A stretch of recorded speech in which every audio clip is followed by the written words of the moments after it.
Meron po akong ipaparinig sa inyo na kayo na ang makapagpasya at inyong pananaw kung ano inyong masasabi. Itong ginawang debate ni Robin Padilla, ni Senator Padilla at saka ni Coco Pimentel, isang top-notcher sa bar exam at veteranong senador Pimentel at minority leader laban dito sa bagitong senador.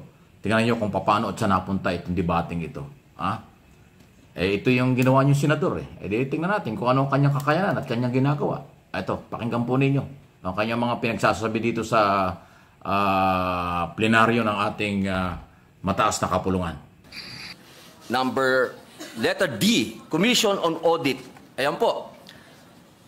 Ginoong Pangulo, ang sabi po dito, the Commission on Audit shall have the power, authority, and duty to examine, audit, and settle all accounts pertaining to the revenue and receipts of and expenditures or uses of funds and property owned or held in trust by or pertaining to the government or any of its subdivisions, agencies, or instrumentalities, including government-owned or controlled corporations with original charters on a post-audit basis. Medyo mahaba-haba po ito. Kasi kasama po dito, pati po yung mga state colleges, lahat po ay sakop ng COA, Ginoong Pangulo. Ngayon, meron lang po tayong pinagdadaanan na, siyempre po, sa takbo po ng panahon, mahal na Pangulo, hindi naman po pwede na magmula po 1987 na nagawa po itong saligang batas, ang pinakamataas na batas dito sa ating bayan, hindi po nagkakaroon ng mga hakbangin para palakasin pa ang binigay na kapangyarihan sa COA. Alam niyo po, Ginoong Pangulo, ang ating pong COA ay masasabi po natin na international na ang kanilang standard. Dahil sa amin pong mga ginawang pagdinig, ang COA po ay miyembro at palagi ang uma-attend ng mga international seminars at studies patungkol po sa pag-audit. Ang kailangan lang po natin ngayon, mga mahal kong kababayan, ay yung kapangyarihan na ibinigay po sa kanila ay palakasin natin. Hindi inuulit ko po Hindi po natin dinadagdagan. Wala po yan, bawal po yan. Ang gusto po natin, mahal na Pangulo, ay palakasin po yung mga ibinigay sa kanilang kapangyarihan. Kaya meron po dito sa ating panukala na mga bago pong probisyon. Pero ito pong mga probisyon nito, mahal na Pangulo, hindi na po ito bago. Meron pong ilan na pinapractice na, meron pong ilan na masasabi nating bago. Pero yung pong mga bago na yun, pagka atin pong pinag-usapan, ay parang hindi na rin bago. Kaya po, aking mahal na Pangulo at ang atin pong pinakamamahal din na pinunong minorya na pagka binalikan po natin ang kasaysayan, ako po ay talagang punong-puno ng kaligayahan sapagkat ang tatay po ng ating pinunong minorya at ang tatay ko po'y magkasama. Sila po'y magkasama nung panahon ng revolusyon.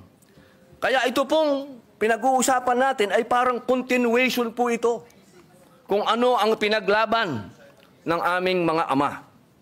Kaya ako po, mahal na Pangulo, hindi ko po sinasabing ako po'y eksperto, hindi po ako magaling sa batas. Hindi din po ako mathematician, hindi din po ako auditor. Ako po isang revolusyonaryo. Kaya ang hinihingi ko po sa aking mahal na kaibigan, sa ating pong pinunong minorya, ay maging kapartner ko po siya dito sa paglinang ng panukala na ito. Sapagkat naniniwala po ako na ang pinaglaban ng aming mga ama hanggang ngayon, ito po ang natatanging lamang panglaban ng taong bayan sa korupsyon. Ito lamang pong COA. Maraming salamat po, Ginoong Pangulo. Salamat po. At marami na pong nasagot dun sa opening statement ng ating sponsor, ng ating mga concerns. Pero ito pong ating panukala ay isa po itong code. Opo. Tama po. So, ang gusto ba natin mangyari dito na lahat ng ating gustong malaman tungkol sa government auditing ay dito natin makikita at mahanap sa panukalang ito. Opo. Okay. Alam niyo po, katunayan po, mahal na Pangulo, noong nagsagawa po kami ng pagdinig, napaka eye-opener po. Sapagkat marami po talaga na hindi naman nasasaad sa batas, pero kanila na po itong isinasagawa at ginagawa na po nila. Ang kailangan po natin ngayon na Ginoong Pangulo, maging batas po para mas lalo pong maging masabi pong matalim ang kanilang ipin po. Pero yung mga sinasabi po nating existing practice na ngayon na ginagawa nila ay ano po ang legal basis nun? Opo. Kasi ito ba'y, siyempre, bago nila ginawa yan, kinover muna nila sarili nila ng, ano ba tawag, circular ba? Opo, circular. Opo. Opo. Sige. Ano po ang legal basis ng Commission on Audit para sa kapangyarihan nila sa pag-issue ng circular? Opo, napakaganda po ng tanong ng ating pinunong minorya. At yan po, alam niyo po, dito po sa aking kaliwa, kung titingnan niyo po, dahil ang sabi ko po sa kanila, Ginoong Pangulo, tayo po ay haharap sa bar Tatnatcher. Mathematician pa. Kaya kailangan po, battery ng mga auditors ang kailangan po natin dito sa kaliwa. Ano po?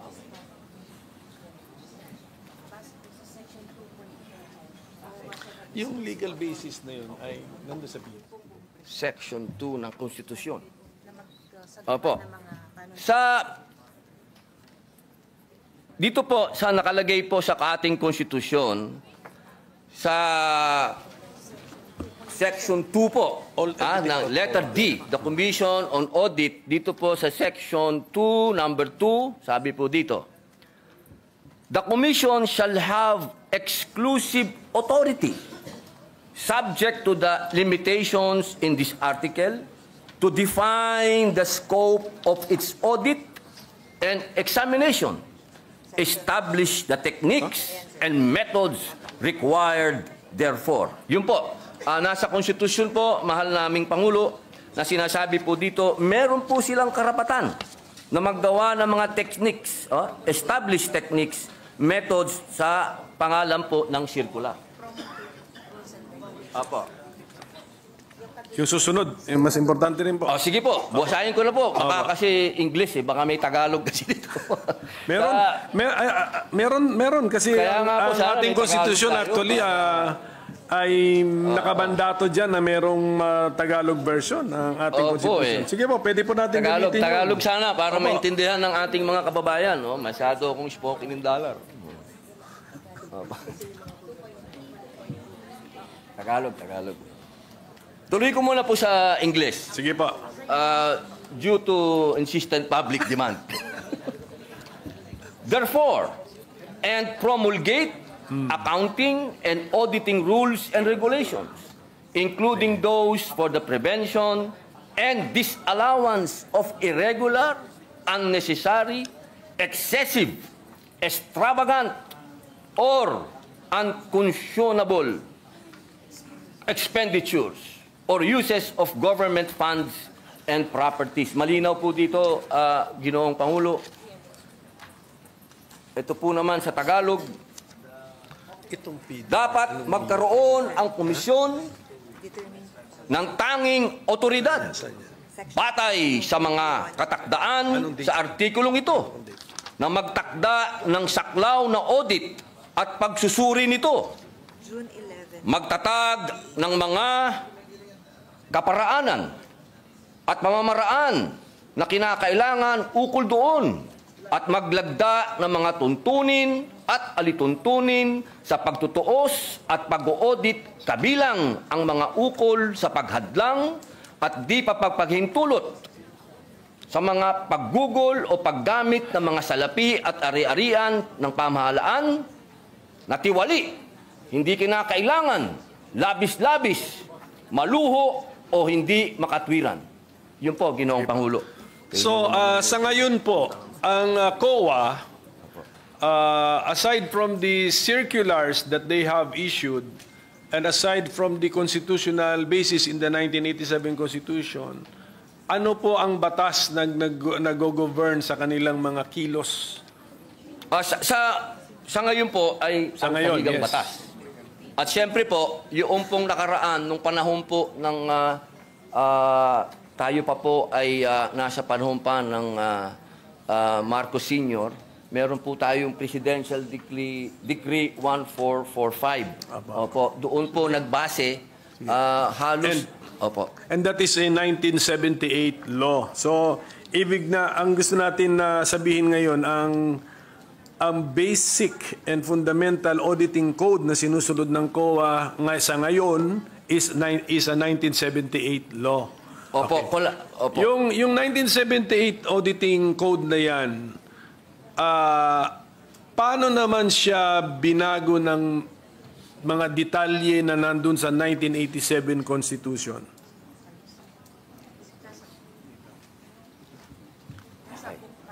Opo. Ng 1987 Constitution.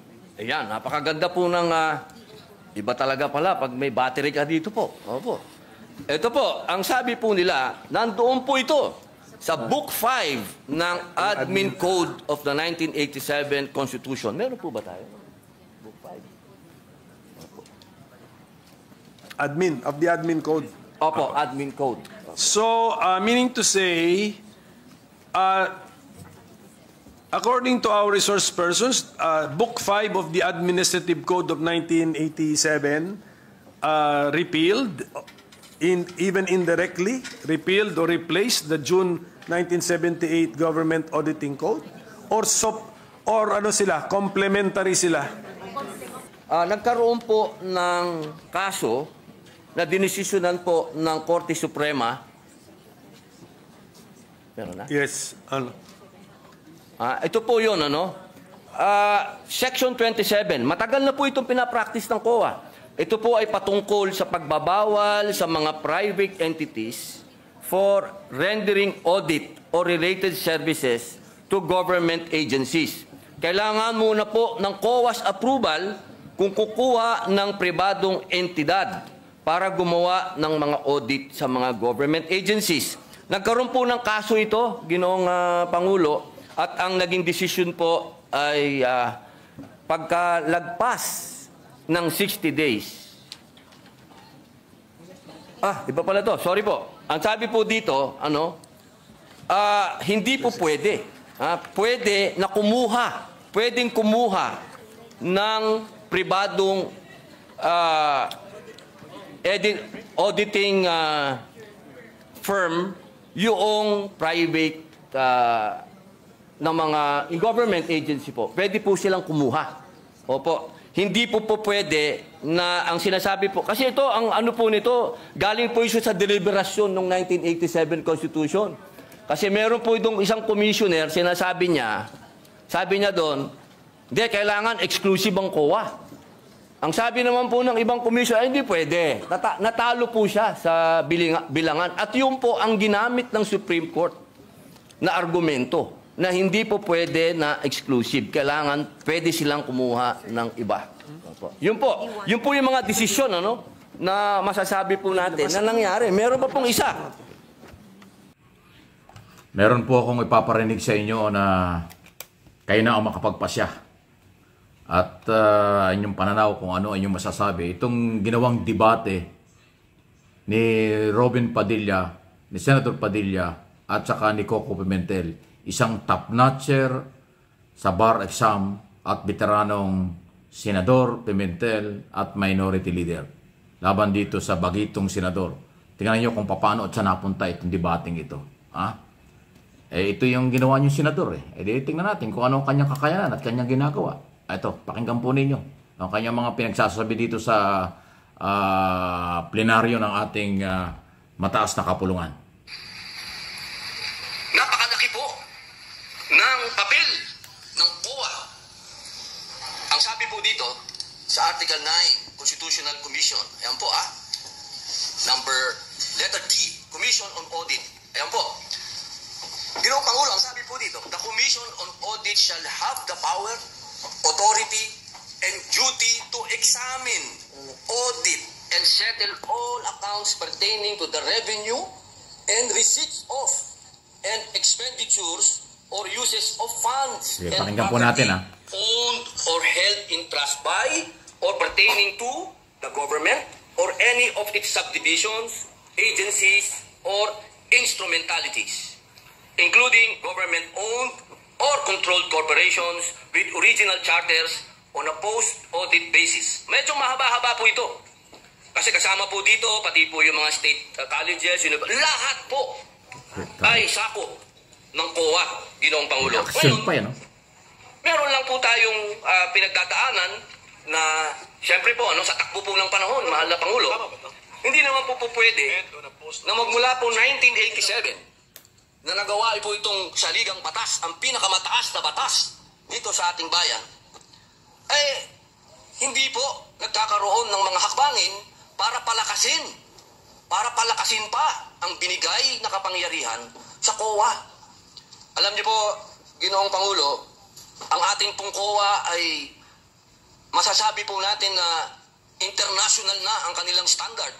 Dahil sa amin pong mga ginawang pagdinig, ang COA po ay miyembro at palagi ang uma-attend ng mga international seminars at studies patungkol po sa pag-audit. Ang kailangan lang po natin ngayon, mga mahal kong kababayan, ay yung kapangyarihan na ibinigay po sa kanila ay palakasin natin. Hindi inuulit ko po Hindi po natin dinadagdagan. Wala po yan. Bawal po yan. Hindi ko alam kung saan pupunta ito sinasabi niya. Pangulo, ay palakasin po yung mga ibinigay sa kanilang kapangyarihan. Kaya meron po dito sa ating panukala na mga bago pong probisyon. Pero ito pong mga probisyon nito, mahal na Pangulo, hindi na po ito bago. Meron pong ilan na pinapractice na, meron pong ilan na masasabi nating bago. Pero yung pong mga bago na yun, pagka atin pong pinag-usapan, ay parang hindi na rin bago.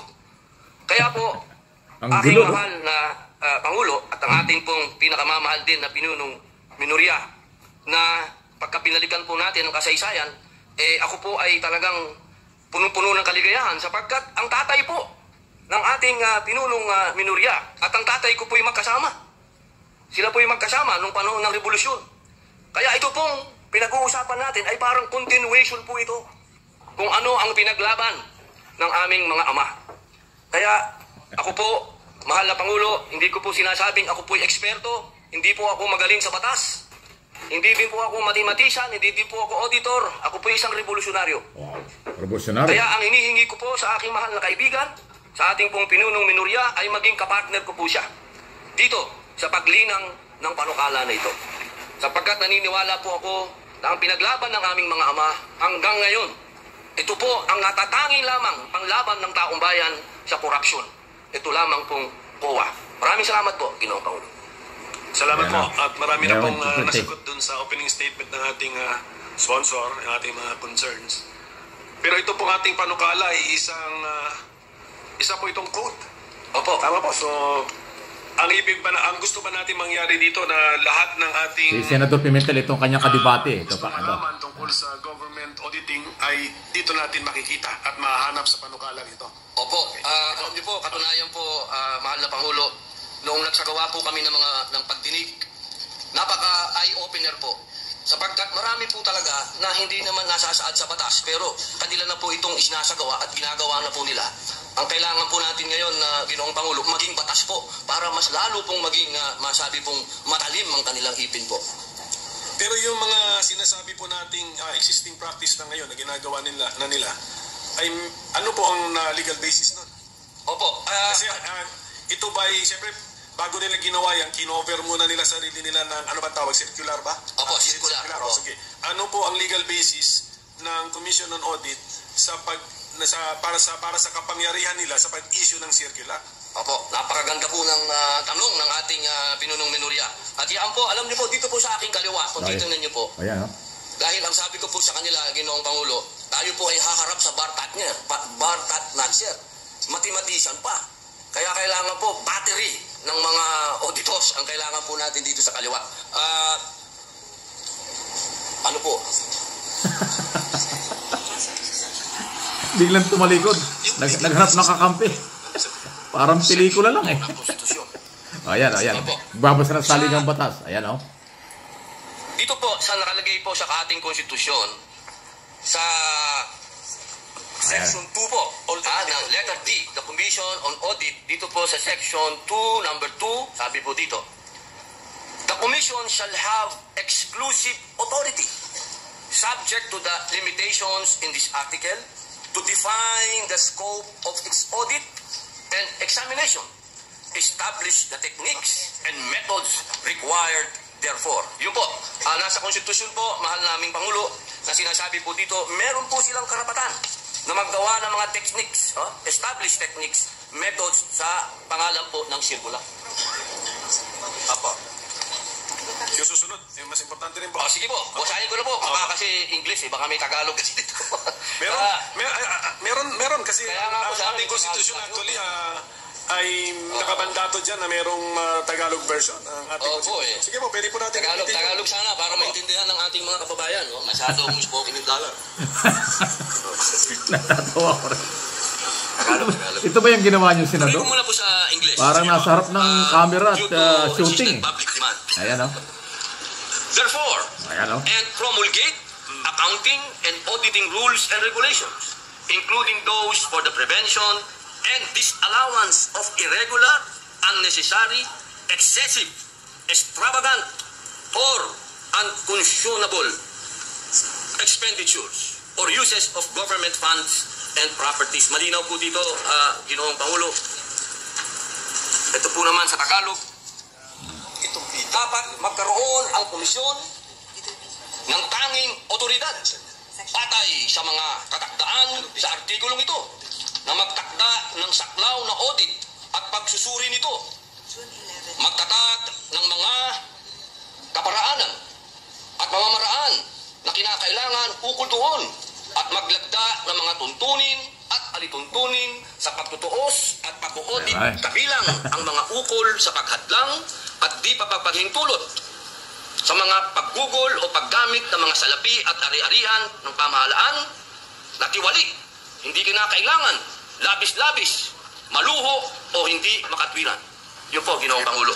So, sa ngayon po, ang COA, aside from the circulars that they have issued, and aside from the constitutional basis in the 1987 Constitution, ano po ang batas na nag-govern sa kanilang mga kilos?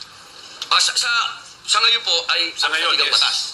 At siyempre po, yung pong nakaraan, nung panahon po ng tayo pa po ay nasa panahon pa ng Marcos Sr., meron po tayong Presidential Decree 1445. Opo, doon po nagbase, halos, opo. And that is a 1978 law. So, ibig na, ang gusto natin na sabihin ngayon, ang basic and fundamental auditing code na sinusunod ng COA ngayon is a 1978 law. Opo. Yung 1978 auditing code na yan, paano naman siya binago ng mga detalye na nandun sa 1987 Constitution? Ayan. Opo. Naghahagilap talaga siya. Pasanggang Ng kuko niya. 1987 Constitution. Hindi niya Ayan, wala. napakaganda po ng iba talaga pala pag may battery ka dito po. Opo. Ito po, ang sabi po nila, Meron daw nandoon siyang po ito battery sa likod. book Yun ang 5 nagbibigay sa kanya ng Admin idea Code kung of paano the sasagot. 1987 Constitution. Meron po ba tayo? Comedy talaga. Of the admin code. Opo, admin code. Yung nasa likod niya, yung nag-a-advise sa kanya kung anong gagawin. According to our resource persons, Book 5 of the Administrative Code of 1987 repealed, even indirectly, repealed or replaced the June 1978 Government Auditing Code, or ano sila, complementary sila. Opo. Siya daw po ay complementary. Okay, sige. Opo, Kaya nga, ang tanong ko nga, Mr. Opo. Okay, so ang gusto nilang sabihin sa atin is, hindi sa ngayon, hindi naman talaga... Ayan o. Well, mahaba po yung debating yan eh. Sa isang banda, at least napapag-usapan kung ano magandang panukalang batas. Yung kapangyarihan kasi ng Commission on Audit, COA, ang pinag-uusapan dyan. So, kinukumpara ni Robin Padilla nung mga nakaraang mga panahon at saka ngayon. Kaya lang ho, yung kanyang mga sagot, talagang sabi niya, yung sinasabi niyang battery, yung nasa likod niya, ng mga staff niya, yun ang nagpipid sa kanya, nagbibigay ng sagot tungkol sa tanong ni Pimentel. Pero mahaba yan, mayroong bandang huli dyan, hindi ko na pinarinig sa inyo, medyo kakaiba na, natawa na tuloy yung marami. Kasi meron siya sinabing provision ng batas tungkol dun sa kanyang sinasabing panukalang batas na malayo. Hindi natutugma. Sabi nga ni Senador Coco Pimentel, dahil top notcher sa Barian, sabi niya, ay malayo naman yan. Hindi naman yan ang, walang kaugnayan yan doon sa tinatanong at saka panukalang batas. So doon medyo nagkaroon ng sablay. Pero ang kakaibang nakita natin dito, talagang lahat ng kanyang sinasabi galing doon sa kanyang mga staff. At may mga, ang tawag nga niya, may battery siya. Merong nagsusubo sa kanya. Ibig sabihin, wala siyang sariling alam kung hindi nanggagaling sa battery. Nanggagaling sa kanyang staff, yung kanyang sinasagot sa debate. So, kaya ko pinarinig at pinakita sa inyo, kasi yan ay isa sa ating mga senador na pinapasweldo. Artistang ginawa niyong senador, number 1 pa nga senador, ayan ang nangyayari. Ilang taon na ba siya? Kailan pa ba siya naging senador? Ayan ang kanyang ginagawa ngayon. So, yan ho ang layo rin natin. Kaya natin pinaparinig. Pinakita ko sa inyo ano ang kanyang kakayanan, kaalaman sa paggawa ng batas at pakikipagdebate. So, nakipagdebate siya sa isang magaling na senador, veteranong senador, dahil daw sa kanyang baterya. Yung daw battery niya ay yung kanyang staff na nagsusubo sa kanya kung ano ang kanyang sasabihin at paano yung sasabihin. Hanggang sa bandang huli, sumablay na nga dahil meron siyang provision na sinabi na malayo sa topic. Malayo doon sa proposed bill. Ayun po. Okay? So, any comment, reaction sa mga bagay na ito? Yan po ang performance ni Senador Robin Padilla. Kayo na pong bahala kung ano yung masasabi sa kanyang mga galaw at pananalita sa plenaryo ng Senado. Napanood nyo naman po, nagmukhang ano dito si Robin Padilla, yung talagang trying hard at sayang lang yung pinapasahod nating mga Pilipino dito sa ganitong senador dahil kitang-kita walang alam. Talagang kumukuha siya lang ng mga tao para turuan siya. Bakit hindi na lang yung nagtuturo ang ginawa nating senador? May alam pala sa kanya yun. Tama yung sinabi ni Sir Mike Abe. Ginawa niyo senador yan Diba? Ayan ngayon tuloy nagkakalat sa Senado. Kaya po, alam nyo, sa totoo lang, ngayong darating pong 2025 election, dapat maging matalino tayo. Huwag na tayong magdagdag pa ng isang Robin Padilla dyan po sa Senado. Alam nyo, sa totoo lang, marami pong mga artista ang nag-excel sa larangan ng politika. Alfred Vargas, hindi nyo lang napapansin, hindi nyo lang nakikita, pero napakagaling po na kongresista ni Alfred Vargas. Pati yung kanyang kapatid, magaling din. Ngayon, si Lito Lapid, matagal ng senador yan. Yan po ay silent worker ng Senado. Kung titignan niyo po ang kanyang pangalan, medyo parang tahimik lang, pero marami pong ipasang batas yan. Ngayon po, eto pa, isa, number 1 sa pagka-mayor.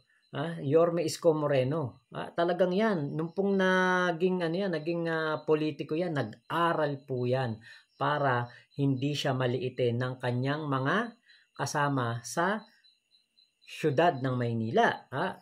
Talagang magaling na magaling yan. Hindi po matatawaran ang kagalingan ni Yorme Isko Moreno. Panahon ng pandemya, panahon na siya vice mayor, panahon na siya konsehal, talagang yan, paninindigan, at ang kanyang mga mga proyekto ay nakatatak talaga sa Maynila at nakita natin ang napakalaking pagbabago at noong pong panahon ng pandemya, siya ang iniidolo ng lahat ng mayor sa buong Pilipinas. Ngayon, meron pang isang akala natin ay kumbaga hindi po mag-e-excel yung akala natin magaling lang sa drama. Vilma Santos. Jong Hilario, nandyan din, magaling din yan. Lani Mercado at Bong Revilla, kahit papaano, di ba? Napatunayan ni Senator Bong na siya ay malinis ang kanyang konsensya at nabasura ang lahat ng mga kaso na ibinintang sa kanya. Erap Estrada, kahit papaano, di ba? Kita nyo, naging presidente ng ating bansa mula sa pagiging senador at vice-presidente. Ayan yung mga artista na nag-excel po sa larangan ng politika. May mga napatunayan. Pero itong si Robin Padilla, naku, nakikinita ko na. Baka ito na yung una't huli na siya ay maging senador. Kasi katulad niyan, nakikita natin, merong kodigo. Merong, ano tawag dito? Merong, ano tawag doon? Coach. Pwede pala yun. May magko-coach sa Senado. Di ba? Nako, yan po yung ano kasi di ba sabi nga ni Vic Rodriguez, public trust, basta yung tungkol sa public trust, public office is a public trust. Pinagkatiwala natin sa isang ex-convict, sa isang dating durugista, sa isang nakulong na binigyan lang ng pardon, di ba? Sus Maria Joseph, criminal pa din, di ba? So, wala akong makita. Sa ilang taon, halos magtatatlong taon na senador, etong si Robin Padilla, masasabi ko, walang improvement. Wala tayong masasabing meron siyang mga milestone sa kanyang pagiging senador. Wala. So, galingan na lang po natin ang pagboto sa 2025. Huwag na po natin dagdagan ng sakit ng ulo ang Senado.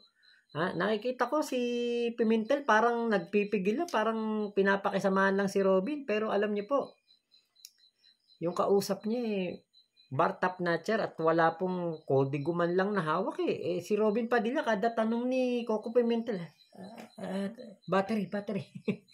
Tatataranta. Diba? Hindi po tama na meron tayong ganyang senador. Kaya hiya po tayo kung tayo mapanood sa ibang bansa ng mga ating mga karatig bansa at mga kaalyado, kahiya-hiya po tayo dahil meron po tayo isang senador na kino-coach. So, yun lamang po. Maraming salamat sa pagsama nyo dito sa aking vlog na ito. Ingat po kayo. At thank you po sa napakagandang video ni Sir Mike Abe. Thank you po sa lahat ng inyong suporta. Subscribe nyo po si Sir Mike Abe at bigay po ninyo ang inyong 100% full support dito po kay Sir Mike Abe na talaga namang simulat sa pool. Talagang nakikita natin ang pagmamahal niya sa ating bayan. So, yun lamang po. Maraming salamat. Ingat po kayo. Baka mas magaling pang maging senador si Sir Mike Abe kaysa kay Robin. So, yun lamang po. Maraming salamat. Ingat po kayo, Mama Chup Chup. Love you. God bless us all. Pilipinas. God first.